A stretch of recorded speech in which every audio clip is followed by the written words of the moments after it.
Um, and then start the webinar. Okay, ready? Yes. Cool.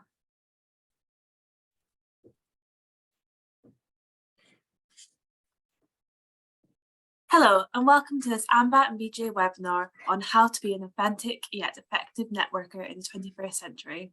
I'm Ellen Buchan, Insight Content and PR Manager, and I'm really looking forward to an hour of interesting insight. Shortly, I'll hand over to our speaker, Alisa Grafton, to start the conversation. But before I do, some housekeeping. We want the session to be as interactive as possible.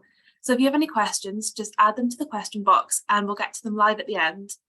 If you miss anything, don't worry, because the recording and slides will be available in the post-event comms on the AMBAT and BJ websites within a week. Off you go. Thank you very much. Well, it is a pleasure to be delivering this webinar to you today. And I'm writing and speaking on networking, but networking is my passion, whereas my day job is in fact more prosaic.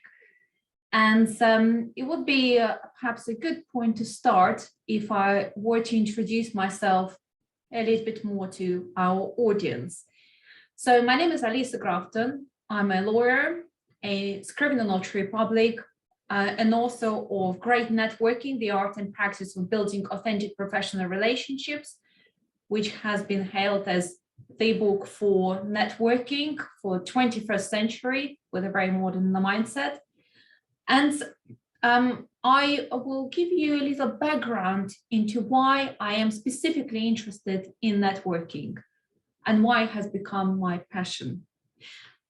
I am a notary public, and I have worked for different clientele, both corporate and private individuals of varying caliber for over 22 years. I have worked in the city, Canary Wharf, and currently in the West End. And I have always had client relationships as very much the focus of my business. I made equity partner at a very traditional firm at the tender age 33, and I realized that in order for me to build the trust and the loyalty of my clients, I have to go through I have to understand how that trust and loyalty starts forming and what makes a client trust you as a professional and like you as an individual. I've met a lot of my clients through networking. And although networking does not always guarantee very strong, effective relationships which bring business to you, in my personal experience as a practitioner of over 2 decades working in London, I can say with a hand on my heart that all of my networking efforts have yielded the result that I probably wouldn't have expected in my wildest dreams. And this is really why I have decided to share the knowledge of what I have learned, of my failures, of the lessons that I have learned from not doing something perhaps the way I should have done it, and also the results that these efforts had and the impact that they had on my professional success. Now, networking. What are the connotations that you come up with when you hear the term? We all know that networking is essential for career development, and so that obviously it requires hard work. But we also realize that actually networking is much more about shedding the mask rather than putting the mask on. I'll explain in a little bit more detail what I mean. When we're talking about authentic networking, or generally being authentic in the social situations, be it professional settings or personal settings, inevitably it means showing our genuine selves. Now, but at the same time, the term very much that encompasses that action, the action of making connections, of forming relationships, is termed as networking. But how come when we think of networking, we think of sleazy salesmen who fleet around the room trying to give business cards to as many people as possible, looking over shoulder of the person that they're speaking to, kind of always searching for new, better, more commercial relationships and so more interactions. So that's quantity over quality approach. This is what networking springs to mind when a lot of people hear the term. And in my book, I try and make a point of actually saying that this is a misalignment. Networking, in fact, is all about this, developing the skills, developing the toolbox of skills that ensure that whatever connections we form to start with become effective, mutually giving connections, which very much also forms the basis of business relationships, client relationships, and mutually, as I said, mutually giving, mutually benefiting relationships. So this is why when we actually think of networking, when we mention the term networking, what we ought to think about is about that idea of finding the common grounds of, so the continuing with the term of mutuality. What does mutuality actually mean? Well, mutuality implies offering that support and help whenever we can, offering expertise that's within our sphere of knowledge, offering support, offering help, perhaps offering advice if we asked, perhaps connecting others, but also being free and knowing that networking is a great opportunity. In fact, there's a perfect grounds for asking for the same. And of course, when you're entering networking events, there is no one expects that you're going to be looking immediately for support, for help, asking for expertise, or in fact that you're even offering this immediately. But and it takes time to develop, to develop the trust between people that forms the basis for this mutually given relationship. But we need to start with the initial connection. And the initial connection is actually what many of us still find quite difficult because, well, for a variety of reasons. I make points in my book by actually referring to some social science and to some books that have recently been published, to some research that had been conducted over many, many decades, which all bring us to the point of concluding that making connections for us as human beings, as species, is one of the most natural things to do. In fact, that friendliness, that that innate friendliness, innate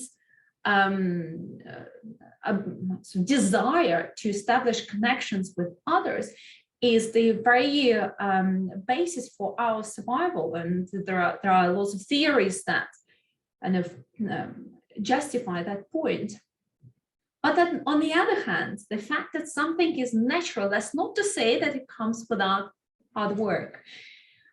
And again, speaking from my personal experience and from the experience of people that I have spoken to over the years about networking, I can say with a hand on my heart that social anxiety, when we are first kind of venturing into this room where we do not know anyone, is a very real thing that affects many of us.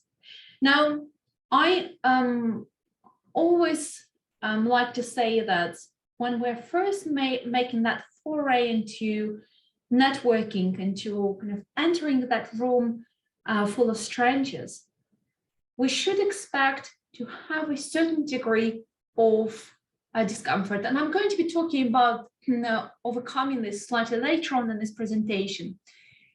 But I wanted to touch on this point now because because one of the probably biggest disservices that anyone can do to themselves, especially if they're just starting to develop their networking skills, is to expect of themselves that they are going to be naturally floating into the room, effortlessly making connections, feeling really, free of anxiety, free of any social pressures.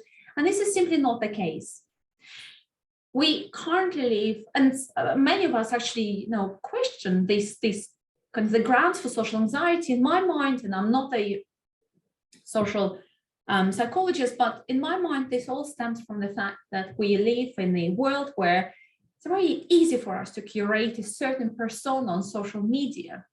And therefore, there is quite often that sort of, the inner voice, which whispers to us that one day we will be found out, and one day we would say something out of place, do something out of out of line with the very much the persona that we want to portray, that we have so tirelessly curated on social media.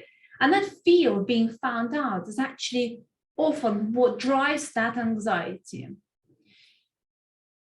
But regardless of that, regardless the fear, regardless the anxiety, regardless of the feeling of discomfort when entering new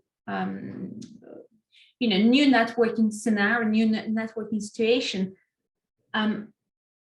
the thought that I'm trying to drive forward and really something that I 100% believe in is that this ought to be overcome, because what you will gain from networking is so much more. And the phrase that I like to use is that the sensation of being uncomfortable really is not an excuse to be a recluse. Go out there and do not be afraid, regardless of all of these feelings of discomfort. One of the things that I wanted to share with you today is, some of the secrets, obviously, within the parameters of today's webinar. I can hardly talk about all the secrets of an effective network. In fact, I certainly would not be the authority to talk about all the secrets, but there are some things that I have learned along the way that have helped me personally, and I hope that they will also be useful to my audience. As I said, building clientele has been a part of my work remit for some time. So I have taken great interest in learning to do it best. Well, needless to say, learning to do it best, it does not always mean that I have been successful.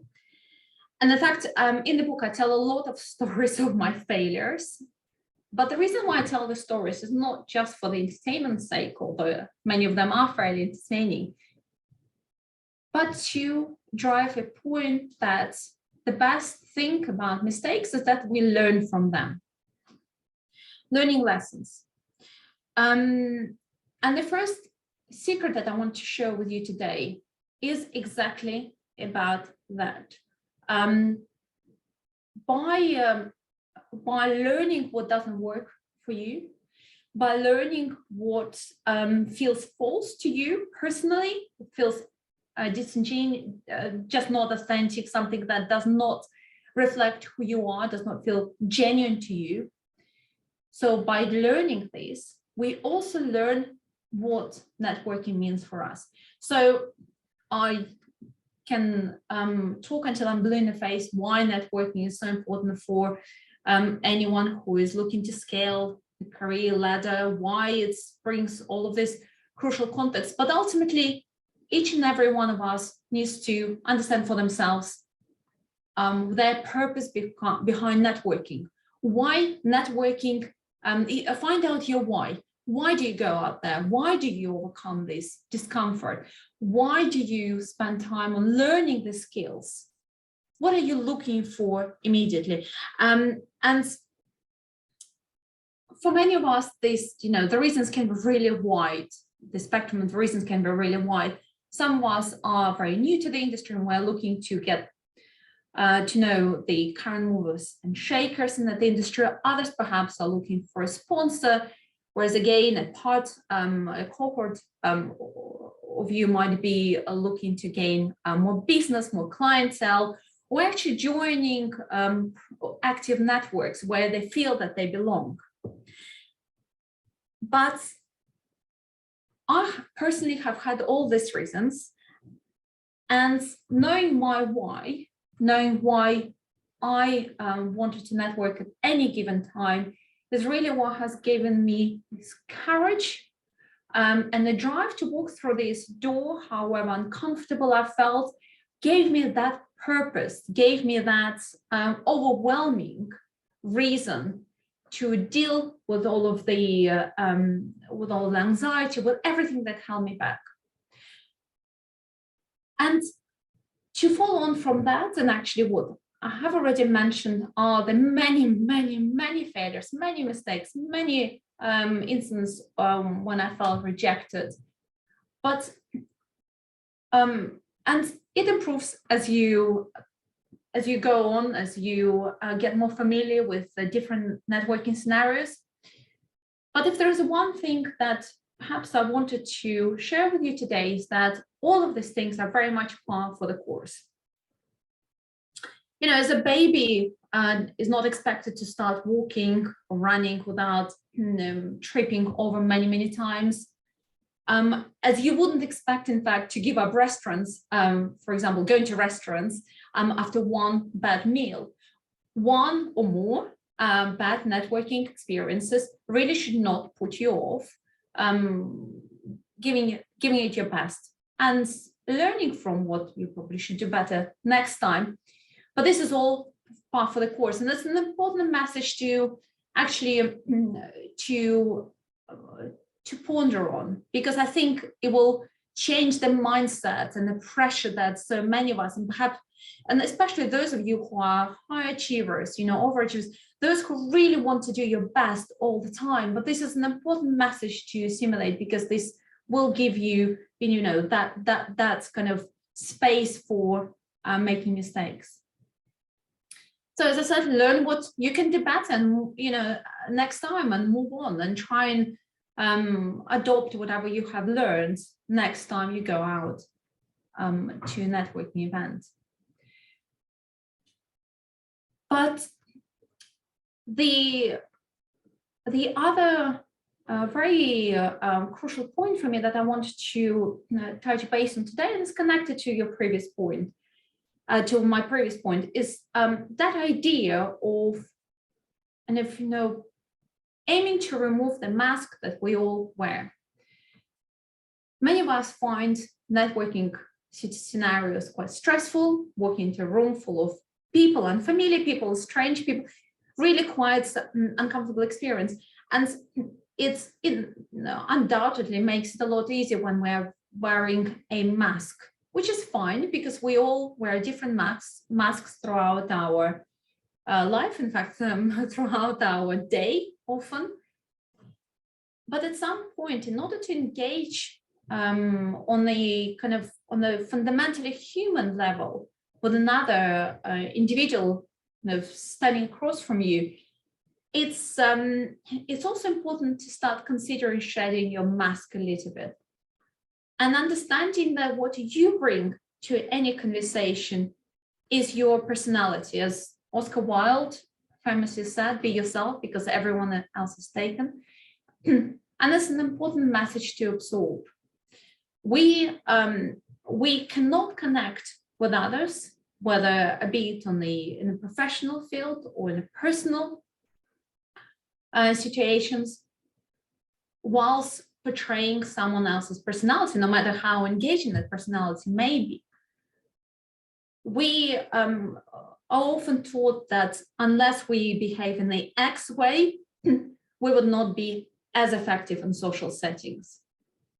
Well, I fundamentally disagree with that, because that common myth about being an extrovert and, therefore actually having an advantage in networking scenario, I disagree with that. And I think, in fact, those of you who identify as introverts or kind of more on the introverted side of the scale than extroverted side of the scale, you probably have more innate qualities that make you more effective in networking scenario. This is driven by the fact that a lot of introverts find it naturally easier to listen to other people, to absorb the information, than to digest it and sort of, to make to internally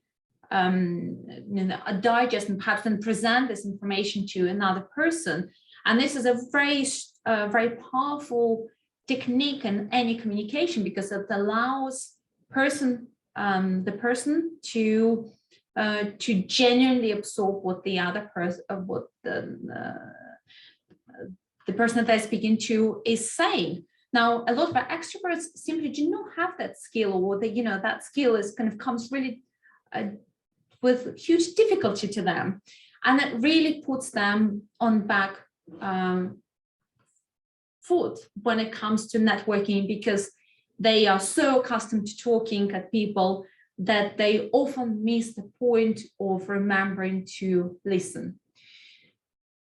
So why don't you, next time you network, why don't you try and change your mindset slightly and see the skills that you possess on the innate level, in fact, your strongest offering in any networking scenario.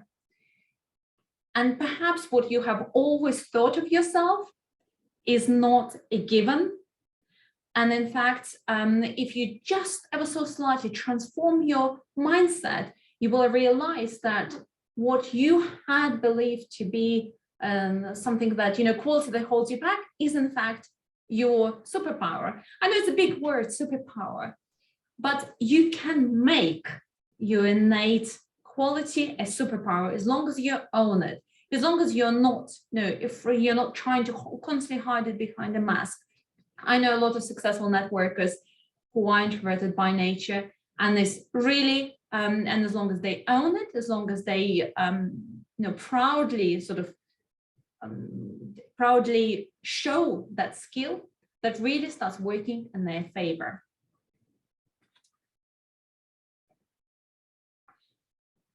Now, on reflection, authenticity is a much more difficult skill to master than wearing a mask. And because it doesn't allow us to show our real face. And that wearing of the mask, as we have just discussed, it often can be the symptom of feeling really uncomfortable about who we are, and sort of that sense that we are not enough. And some call it imposter syndrome, and I'm sure the imposter syndrome hugely comes into it, but that is not all. That belief, obviously mistaken belief that we're not enough, that we do not belong in an environment, is what has what held me back for when I was a starter in the networking scenarios. And this is what I feel really, that false self-belief really holds a lot of people back. In the context of networking, there is a very simple sort of idea to bear in mind, that in the context of networking, you belong in a room as much as anyone else. I think once you absorb this, again, that idea that as long as people choose to come into a networking event, no matter how senior they are, no matter how important they are, no matter how sort of above everyone else in the room they are in terms of professional hierarchy, their choice was to to insert themselves in that networking scenario, and therefore they are open to connections. So that's that image image of belonging just by simple fact of being in the room is very powerful. What makes it more powerful is to imagine networking and any networking situation as a playground where everyone is invited to play and everyone is entitled to play.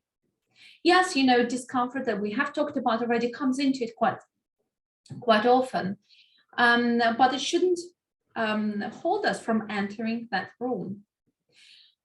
And it's interesting because I often was held back by the feeling of discomfort, or the feeling that I interpreted as the feeling of fear. The fear of what is that calm, that perhaps I would not meet anyone who wants to talk to me, perhaps the conversations I would get engaged in are not going to be of value, or I'm going to be stuck in them, and etc., etc. The scenarios, what I was fearful about were multiple, but the fear was always there. And then I tried to look at things slightly differently. That sort of emotional upheaval that many of us feel when we're about to face an unfamiliar situation can also be reinterpreted as an excitement for opportunities. Excitement for opportunities because of everything that networking has brought to many people, has brought to me, and can certainly bring to you.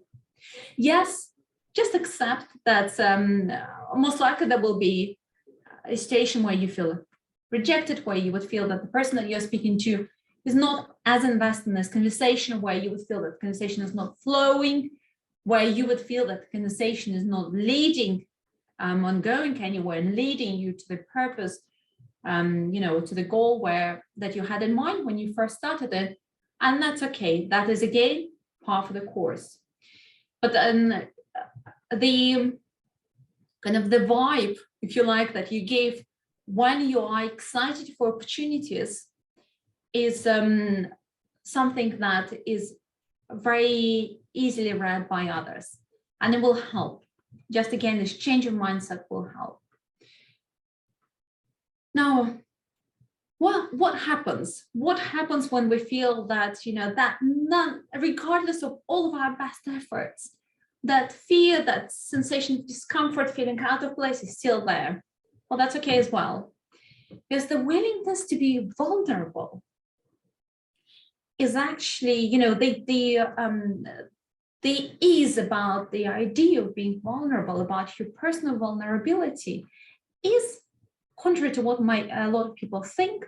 It's in fact very endearing, and it often, it always makes us appear more human, because every human being has always felt and rightly feels vulnerable. But it also becomes, because of that, it becomes that fertile soil, in fact, for building stronger connections with other people. Do not be afraid of your vulnerability. It's not to say that you should perhaps show it at every occasion, but if you feel overcome by self-doubts, by feeling out of place, just stay with these feelings. They will pass, and do not be afraid that they will portray something to others that you do not intend to portray. It's okay. In short, what I'm trying to say is that it's okay to be professional and to be vulnerable at the same time. And not only it precludes you from building stronger relationships and coming across as competent and professional and go-getter, but in fact, it adds to that, because it offers the other person that insight into your personality that many identify with.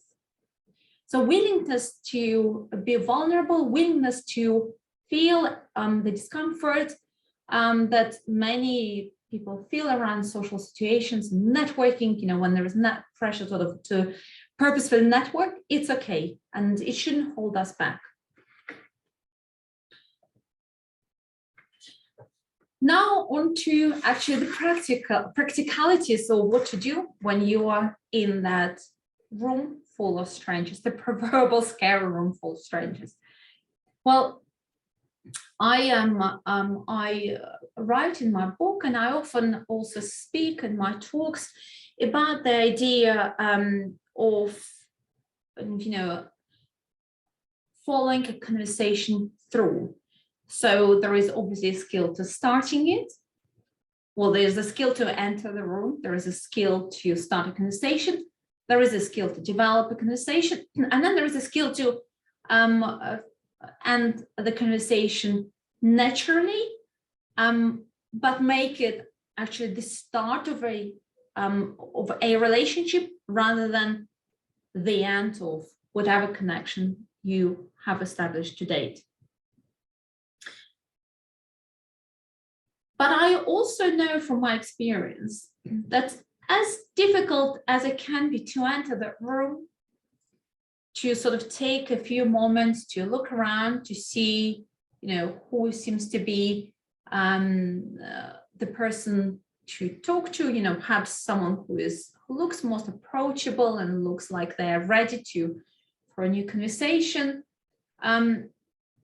So these things can be challenging. But from my personal experience, I know that these are not as challenging as striking a conversation. So where do we start? We know that we have heard that small talk is the natural kind of breaking of the ice. And we can talk about anything from, anything uncontroversial, starting from bad weather through to, transport or the actual background to the event. Perhaps you're attending a conference or a seminar and you want to discuss what you have just heard at the session. So, and this is all true. Small talk is indeed exceptionally important too when it comes to breaking the ice. So if you're already used to starting with all of these sort of seemingly insignificant remarks and listen to the other person doing the same, this is great. But I like to think of small talk as something a little bit bigger than breaking of the ice, or give it a little bit bigger role than that of a icebreaker. In my mind and in my experience, in fact, the real masters of networking use the small talk as a bonding ritual. What do I mean by bonding ritual? Obviously, we can spend time just discussing things that are very uncontroversial and on everyone's mind, and it just feels like sort of it's necessary to go through this process in order to get to the core of the conversation. But if you take the time to listen to what the other person is saying, to listen out for the things that they mention more often than others, to pay attention to the references that they make quite early on in a conversation and perhaps come back to these references, this gives you an incredibly valuable insight into what kind of person is in front of you. What matters for that person the most? Do they mention their work straight away? Do they mention a member of the family? Do they talk about acquiring a dog and cat recently? Do they talk about travels? Do they talk about the culture where they come from, the country that they visit a lot? All of these things are not just kind of a necessary, passing of the time, but they give an incredibly important insight into the nature of the person in front of you. So listen very carefully, make mental notes of the things that the other person mentions the most, and then try and leverage those in a conversation, in probably a slightly deeper conversation that follows. And this is the best opportunity actually to find out what to hook that conversation on, the actual topics that the other person mentions straight away or as early as possible in your initial interaction. And my suggestion always is to allow the conversation that you're having to flow naturally. Now, we have all been taught that there is that list of topics that we under no circumstances should broach. This is not my experience, and I think that although we probably should stay way away from discussing, hugely painful, controversial subjects that just might put us in the wrong stance if the person in front of us thinks differently to us. But do not stray away from discussing complex topics, from bringing up, especially if it's, for example, a professional event, from bringing up something that's, on top of everyone's minds, from listening to the other person's view. And remember, you do not have to agree with that person's point of view, but just hearing it, listening to it, developing it will give you valuable insight. And it's up to you what you do with that valuable insight. Asking questions, very few of us actually, in my experience again, feel free enough to be asking questions, to understand that person's point a little bit deeper. But nothing is as flattering as being asked questions, because it means that someone is listening to what we're saying, someone is striving to understand us more, someone is striving to get to the point, to the actual core, what we believe in or what we stand for. And this is flattering because it makes us feel valued in this very moment. Now, being valued is an exceptional feature of any human interaction. So it's really easily for you to do. It's really easy to do. You're easily done by asking pertinent questions, listening carefully, asking pertinent questions. And this is, in my mind, what lies at the behind the idea of humanizing a conversation. It may be conversation in professional settings, but this is not to say that it has to be conversation that are sort of made out of bricks that are badly linked together, that they sort of feel really forcefully linked together. It can still be a human conversation between two people interested in each other, asking a lot of questions, listening, and perhaps then developing the conversation further into the field that they're both interested in. So finding that mutuality, finding that common ground. And if you allow the conversation to flow naturally, ask a person questions, listen to the answers, the conversation will finally, in absolute majority of cases, find its way into something that can be characterized as a mutual grounds for you. It would be amiss of me not to talk about ending of any conversation. And in fact, this is something that people often ask about, how do you end a conversation? Because this, a lot of people feel that this is some sort of affront or offense to another person if they seek to end a conversation that had been so mutually interesting and so mutually giving. But as we know, no matter how interesting a book, a film, or story is, everything has the beginning, has the middle, has the end. And therefore, any conversation, no matter how interesting, how engaging, how useful it is, still requires an end. In a networking context, this is easily done by genuinely, authentically acknowledging that it was a pleasure to speak to the person in front of you. And this is usually done, obviously, depending on the circumstance, depending how involved the conversation is, but anything between 10 to 20 minutes is quite standard. So acknowledge that it was useful, nice, pleasant, interesting for you to speak to the person, and then make plans to reconnect with them later, to follow up. Any end to a conversation should be viewed as the beginning, in fact, of a more meaningful connection. An ending to a conversation is never the end to this connection. It should be the start. If you have been speaking to the person that you genuinely feel connected with, or there is a potential to develop this connection, which is to be mutually giving, mutually benefiting, or there is perhaps your potential client, someone that you can involve in your business, make immediate suggestion to follow up and to then plan to meet again.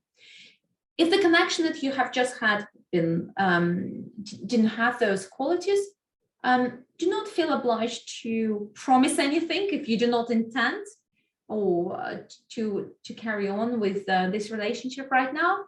But I still suggest that you do not waste your valuable time, connecting with a person, and do not waste their time either. And, make some sort of plan to stay in each other's life. And the best thing to do that, I suppose, is through professional network or, professional social network, or in any other way, which just gives you an ability to keep an eye on what that other person is doing. But in conclusion to this, I will once again say that wrapping up of a conversation is hugely important skill to develop, but it should always be viewed as something that starts the real relationship rather than abruptly ends a conversation or the initial connection you have just established. Now, I know that we have covered quite extensive grounds in this conversation. We have talked about many things, but there are two things that I wanted to finish my presentation with, and I wanted, if there's anything that you walk away with from this webinar, this will be, and in fact I put here 3 things, but I suppose they're probably all elements of the same sort of element of anyone who strives to be good at networking and connection making. Now, well, the first element we have already talked about at length. Pay attention. The pure idea of listening to what the other person is saying can be that differentiated between someone who networks well and someone who just wastes his and other people's time through kind of going through different conversation networking events, because unless you listen, unless you hear what the potential is, you're unlikely to gain a lot from any interaction. It's interesting because in the process of writing of my book, I was interviewing those people that I have met professionally, personally, and observed over the years to be exceptional networkers. So I was interviewing them and I was asking them sort of the same set of questions. And one of the main questions was always, what do you consider the most important elements when establishing connections? And inevitably, in all of the 100% of cases, all of these people who are exceptionally effective and excellent networkers with a great professional circles, they all said that it's the interest in others. So this is, to me, indeed the most important thing. Stay curious. Stay curious in other people, be interested in them, and never shy away from asking further questions, but with the focus on what the other person is saying. That idea of being, being curious, being interested in the other person really is at the core of anyone who is serious about establishing connections with others. Because if you're not interested in them, it's highly unlikely that person in front of you is going to be interested in you. And finally, but genuinely, and last but not least, the idea of giving. I mentioned at the very start of this webinar, the idea of being prepared to give, the idea of being prepared to invest time, the idea of being prepared to share whatever you can share, which is either an advice within your area of expertise, some ideas, recommendations, connections, but the idea of being open to give something of yourself puts you in the best stead to also receive. And if you enter any interaction with the idea that whatever you have, it may not be much at the start of your career, maybe it's just enthusiasm, maybe that's the idea of sort of, reverse mentoring, or whatever you have to give, it can be exactly the thing that the other person is looking for. So be prepared, open up to the idea of giving, and in turn, it will turn into receiving. As Dr. Ivan Meisner, who is the founder of the Business Network International, has always said, givers gain. Givers gain because unless we're prepared to give, we will not receive. So to finish our webinar, I will just reiterate what we have already talked about. Attention, curiosity, the openness to giving,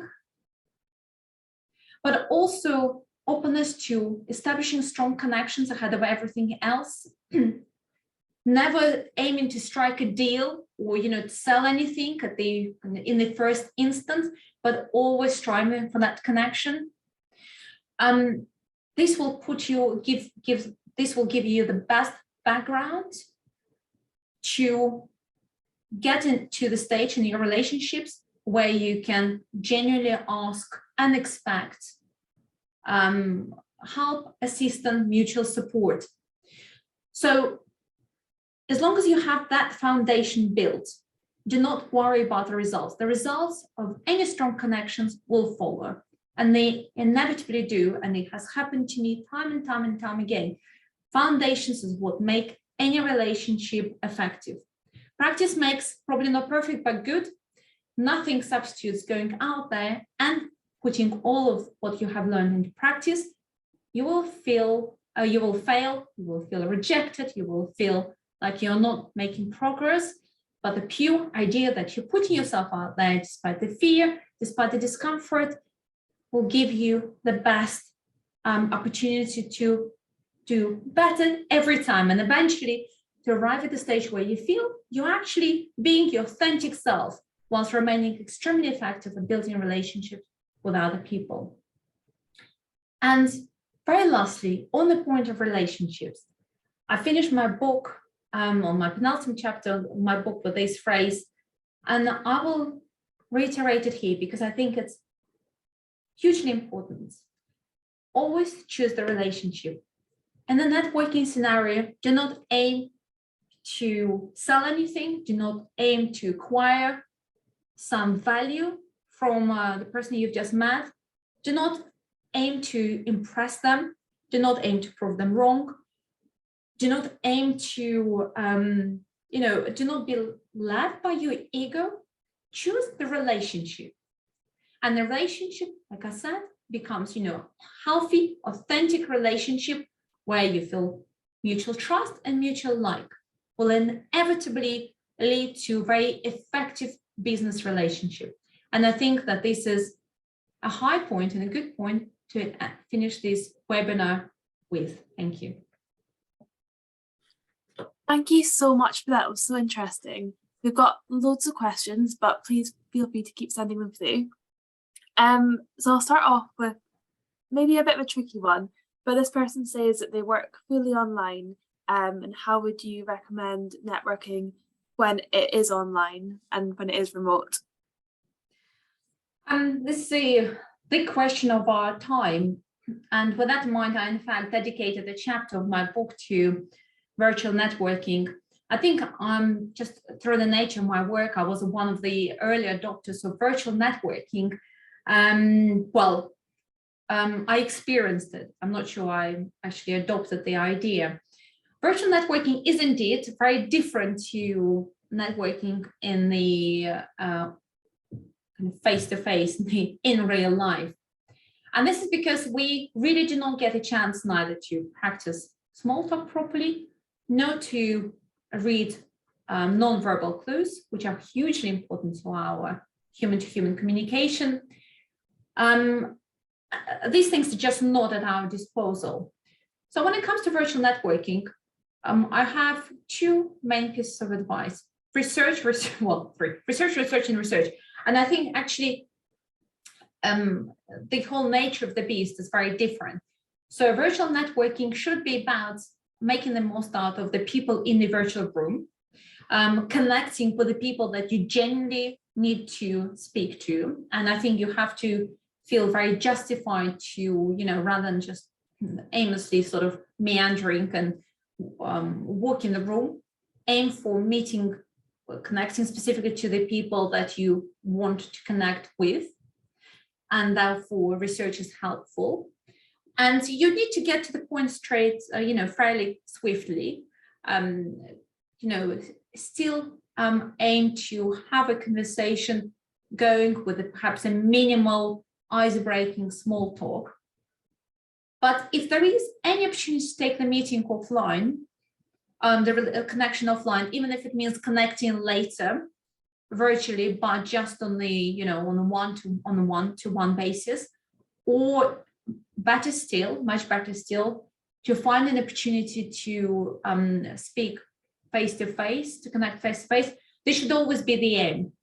So the conclusion is virtual networking really should never be the one and only thing, as long as it's possible, to connect with another human being. It's a good start, and it should be approached with a certain purpose-driven attitude, but try and take it offline, or sort of establish a more personal connection as quickly as possible. Thank you so much. And another question's come through. It's a little bit connected. They say, I design networking events for my company. How can I facilitate the best conversations? So this goes back to listening. So if you're someone who facilitates networking events, you probably would have the list of attendees and probably some basic information, what it is that they are, where they work, what it is that they do. And so your role becomes that of a connector. In fact, the role of a connector is incredibly powerful, incredibly giving role. And I think that this is something that really can put you in great stead. People would be very grateful to you if you connect those that really need to connect. So it's about learning a little bit more about the attendees. There's nothing wrong with asking them, what is the purpose? What are you looking to gain from attending that networking event? And then try and put them together with people who maybe, have some common grounds and sort of, mutually work together. So again, this is the role that suits very well someone who listens well, who is, feeling confident to connect others. But I think it's a very, giving, it gives a lot back to the person who connects. In my mind, there's nothing more than that satisfaction knowing that you've put two or more people together who really, otherwise perhaps would struggle to put together. So best of luck with that. Amazing, thank you very much. And someone's asked, is it true that people respond most positively to others who are like themselves? Well, it depends. I genuinely think that we like recognizing ourselves in others. That is why it's not unusual, for example, for someone who's fairly senior to say, well, when I met someone, in senior hierarchy, when I met someone more junior, I recognized my younger self in them. And I think that there is this kind of sense that I was there, I know that what you're going through. And as human beings, it gives us certain comfort. It's almost sort of like nurturing your younger self. I mean, the situation doesn't have to be necessarily sort of, someone who is more senior, more junior. The general, the idea is that, yes, when we feel that something, we connect better, we have more common ground with someone, goes without saying that it's easier for us to connect. That said, if you put together two extroverts who basically are really good at talking at each other, it's kind of unlikely that you will, unless these are the people that have genuinely trained to listen, it's kind of unlikely that there will be very effective communication going. And as someone who is naturally extroverted, I in fact connect well with extroverts, but probably even better connections I have with introverts, because I find that there is this dynamic where, they teach me the skill of listening, careful, very attentive listening, and perhaps, I give more of that, energy of liking to be around people. So not necessarily. And I think you can make both scenarios work for you. So if you're speaking to someone who is very similar to you, you have more mutual grounds, great, you probably establish connection quicker. But at the same time, learning from someone who is very different is also incredibly powerful experience and can lead you where you do not necessarily probably, had in mind to start with. Lovely. And I think we've got time for maybe one last question. This person says, I struggle with boundaries when networking. I don't know when I go too personal or don't appear like a real human being. This is, you're not the only one. That's all I can say. I delivered a talk last week, and this is in fact the question that was asked twice. And I think a lot of us are, we're striving to show our authentic self. But where does this, authentic self becomes too much information, for example? And I blame social media because it's so easy to curate a certain persona there where we do not need to worry about how we actually come across, because that is us. But, and the one thing I can say straight away is that it becomes easier with age, because you get to know yourself more, you develop a certain sense of self-awareness, and you know who you are ultimately. And I think my genuine actually rule of thumb is that you should, and in fact, the most effective way of connecting with another human being is to be your authentic self, is to be genuine, to be, not to be afraid of yourself.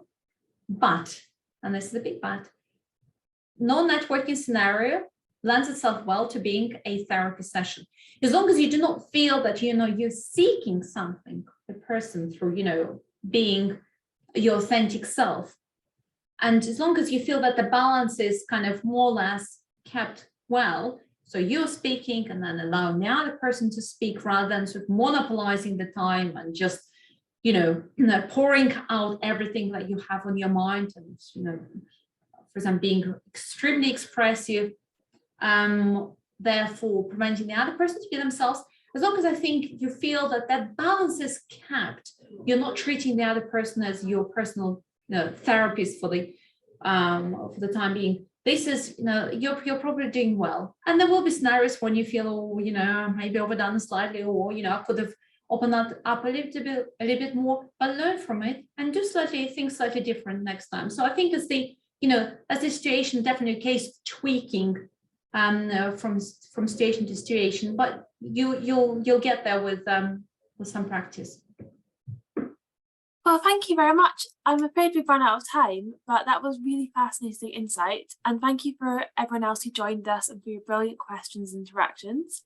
I really hope you enjoyed this session as much as I did. And if you missed anything, don't worry, because we're recording and slides will be available in the post-event comms and on the AMBA and BJ websites within 1 week. Thank you very much. It is my pleasure. Thank you.